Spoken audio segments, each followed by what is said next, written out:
Bonsoir tout le monde. J'arrive de 3 jours de promotion pour le livre qui paraît aujourd'hui en librairie. Alors, je suis chauffé à blanc. Je vais essayer de me contrôler et de me concentrer pour répondre aux questions qu'on nous a posées. C'est sûr que 40 ans là, de travail, de lutte, même si c'est juste dans un secteur comme l'agriculture, c'est beaucoup. Ça veut dire que ça commence en 1978. Moi, ça faisait 3 ans que j'étais arrivé sur ma ferme et que je commençais en agriculture biologique, mais il n'y avait même pas de certification à l'époque, ça n'existait pas encore. C'était le MAB encore, qui était tout neuf, tout récent. Et donc, quand je me suis dit, wow, il s'en est passé quand même des choses depuis ce temps-là, je réponds à la première question qui est les grandes victoires. Les grandes victoires en agriculture écologique, disons qu'ils ne sont pas nombreuses. C'est un des secteurs où les victoires sont les plus rares. Et c'est même une des raisons pour lesquelles je suis ressorti pour écrire de nouveau sur le monopole syndical en agriculture, parce que j'ai l'impression qu'il n'y a rien qui a changé. Malgré tout ce qu'on a fait, il n'y a rien qui a changé. Mais quand même, on peut dire qu'il y a des choses qui ont changé. Et depuis 1978, notamment le bio, qui commençait à l'époque, à développer toutes les structures pour la garantie, pour la certification, la garantie de l'appellation. C'était un long travail de mise en place de tous ces organismes-là, de sorte que la structure, l'institution du bio est assez à point au Québec. C'est juste qu'on ne s'en sert pas. Les gouvernements ne la soutiennent pas. Alors, ça tourne un peu en rond, et depuis 10 ans, on peut dire que c'est presque plafonné même à ce niveau-là. Ça tourne autour de 1000, 1200, 1400 productions certifiées, mais ça fait même pas 2% de la production agricole qui est bio, etc. Mais quand même, on a tout ce qu'il faut en bio pour aller de l'avant. Ça s'est mis en place progressivement, ces choses-là. À l'époque, l'Union de la conservation de la nature et après la Nature Québec, où est Christian aujourd'hui, était très actif au niveau des dossiers agricoles. J'ai beaucoup appris d'eux, moi, personnellement. Les OGM, et quand est arrivée la question des porcheries dans les années 90, tous ces mouvements-là nous ont aidé beaucoup, les groupes de citoyens, les comités de citoyens, parce que ça a été une des grandes luttes, la question des porcheries.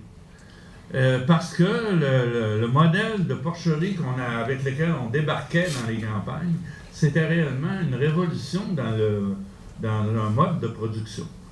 On introduisait les gros élevages intensifs hors sol, donc qui posaient des problèmes majeurs en termes de disposition de lisier, de quantité énorme de lisier, parce qu'on avait 2000, 5000, 8000 cochons par année dans un même endroit. C'est évident qu'il n'y avait pas de terre alentour pour ramasser tout ça. C'est comme des fermes de 1400 vaches qu'on est en train de construire. Là. Ça va faire un méchant tas de fumier, ça. Et, c'est de la gestion. Ouais. Alors, c'était un très gros débat, les porcheries, et pas un débat futile, juste parce que ça sentait mauvais. On arrivait avec, dans le fond, 1500 unités animales, autant qu'une porcherie moyenne à l'époque, c'était autant qu'une vacherie de 1400 vaches, en termes d'unités animales. On débarquait avec ça dans un rang, dans un village, et puis il fallait... Et tout le monde était confronté à ça. C'était l'équivalent de 15 fermes moyennes, 15 fermes laitières moyennes. Et ça employait une personne. Fait que c'était grave. On a fait quelques victoires avec ça quand même. on a civilisé un peu cette patente-là. On a obtenu un BAP sur l'industrie porcine, on a obtenu un moratoire, on a obtenu des modifications aux règles environnementales. Il y a eu des PAF, on a installé des PAF, la norme phosphore, les territoires en surplus de phosphore, et là, l'UPA crie pour qu'on lève le moratoire sur les territoires en surplus de phosphore, comme si le phosphore s'était volatilisé d'un coup, tu sais. Alors, il y a eu quelques victoires de ce côté-là. C'est peut-être ce qu'il y a eu de mieux dans les choses, en tout cas, où moi j'ai mis de l'énergie. Et, bon, l'Union paysanne est un peu née de ça aussi, et dans les premières années, l'Union paysanne a fait quand même une prise de conscience très importante au niveau de la population en général, et a amené un discours politique sur l'agriculture. Ce qui est très important, parce que la question est politique, et qu'on a beau faire beaucoup de poésie sur la nouvelle agriculture, si les politiques agricoles ne changent pas, la nouvelle agriculture, elle reste marginale, on le voit d'ailleurs, c'est ce qui arrive. Alors, l'Union paysanne, je considère que c'était quand même un élément positif qui est sorti. Et puis, on a aussi, l'Union paysanne a conduit en partie, je pense, à la commission Pronovo, qui était une grande chose, une grande consultation, une des plus importantes au Québec, où les citoyens sont impliqués le plus, et où on a eu un rapport d'une qualité exceptionnelle, modéré, efficace, applicable, opérationnel, tout ce qu'on voudra. Vous comprendrez que dans la prochaine, là, les grandes défaites, là, il va y avoir le rapport Pronovo aussi. Bon, dans les positifs, disons, les petites fermes se sont multipliées. Et actuellement, c'est un foisonnement, là, en tout cas, de tentatives de création de petites entreprises, surtout avec ce qu'a initié Jean-Martin Fortier avec le jardinier maraîcher. C'est un modèle qui fascine beaucoup les gens et qui est effectivement extrêmement intéressant, extrêmement futuriste, très efficace. Alors, ça n'enlève pas le fait que ça reste marginal, là, très marginal sur la totalité. L'agriculture urbaine aussi, je considère que c'est peut-être un des éléments les plus prometteurs, très important, et c'est déjà plus des petits jardins communautaires, là, c'est des grosses productions qui font le commerce carrément, là.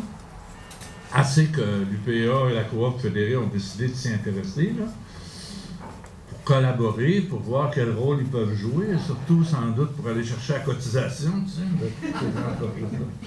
Parce que je savais bien que l'UPA allait finir par s'intéresser à l'agriculture urbaine. Des jeunes, beaucoup de jeunes, donc la demande des consommateurs aussi est beaucoup plus ouverte sur ces questions-là. La prise de conscience des liens entre l'alimentation et la santé, c'est toutes des choses qui ont progressé indubitablement.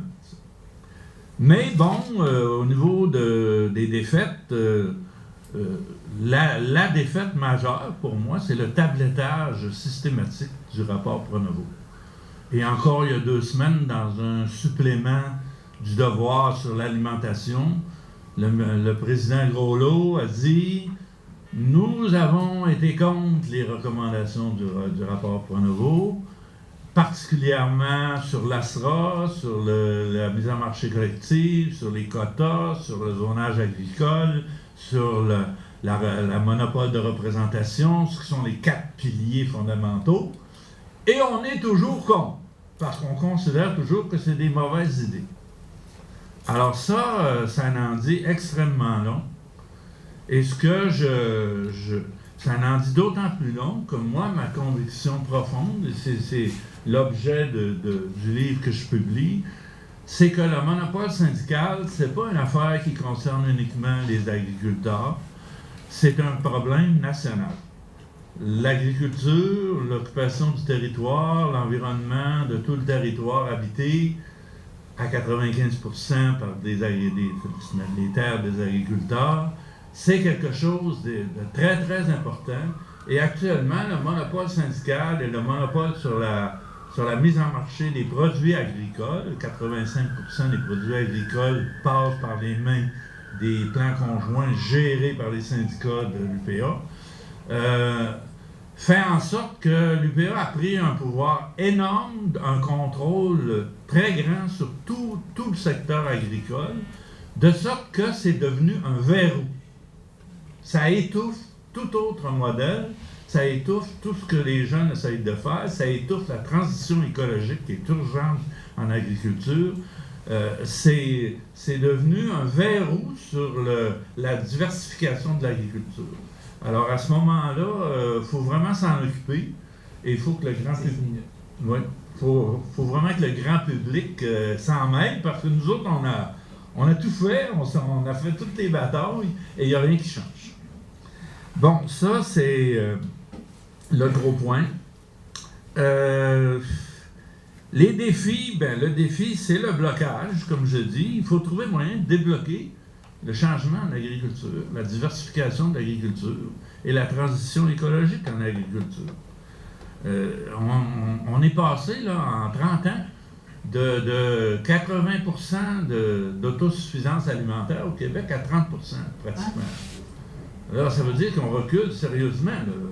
On perd totalement, on est dépossédé complètement de notre agriculture, particulièrement en région actuellement.